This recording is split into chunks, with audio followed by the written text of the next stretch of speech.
A couple of months ago, I went through a really tough breakup with my ex-boyfriend, whom I had been with for 5 years. He cheated on me multiple times.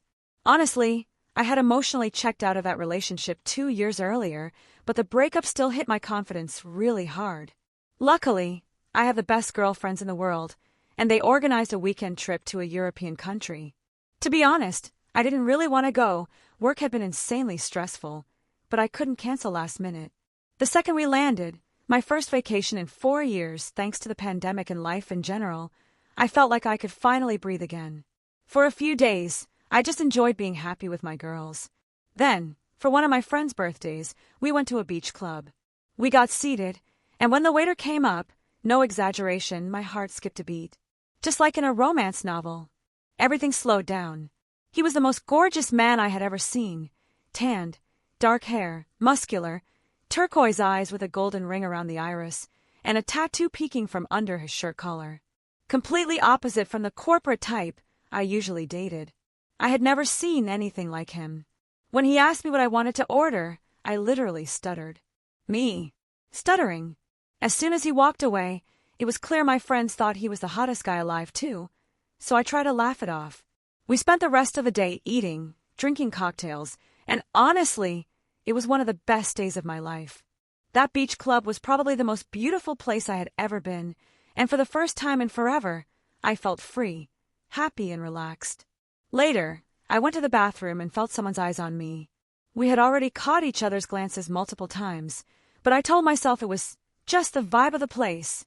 After all, every staff member there looked like a model. A couple hours later, another waiter brought me a free shot from a secret admirer. It even came with rose petals. I assumed it was one of my friends trying to cheer me up, but they swore it wasn't them. I took the shot, and another handsome waiter laughed and teased me while my friends cheered me on.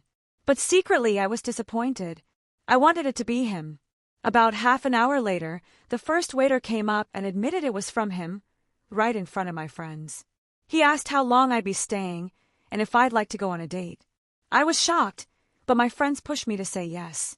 We chatted a little, and I couldn't deny how drawn I was to him. I agreed to a date on Sunday night. This was so bold for me. I'm the kind of good girl who never even gets bought a drink. By that point, I was tipsy and a little cold, so he gave me his jacket before we went home. The next day, I panicked. A date in a foreign country with a stranger? Dangerous, right? But my friends encouraged me, asked me to share my location, and I agreed. He picked me up, brought me to his place, and cooked a full 3-course dinner. His voice was the most beautiful thing I'd ever heard. He was smart, funny, and completely open. His apartment was stunning, with a huge balcony overlooking the beach. It all felt unreal. The attraction was insane. I couldn't stop thinking about sleeping with him. Honestly, I thought it must be a routine for him. He's that gorgeous and so calm, like he'd done this before. But that night, we made love, and it felt like something straight out of a romance novel. No exaggeration, it was incredible. The next day, I felt bittersweet, almost nostalgic, because I thought it would just be a fling. But I couldn't stop smiling. We kept texting and calling, and I booked another trip to see him the next month. It was even better. He's probably the funniest person I've ever met. Brilliant, romantic, and genuinely interested in me. The following month, he came to London to stay with me while I worked crazy 14-hour days. I thought reality would ruin it, but it became my favorite trip because he met all my friends, and I saw how perfectly he fit into my life. They all adore him. Now, months later, everything is still going so well, and I'm even more in love with him than ever.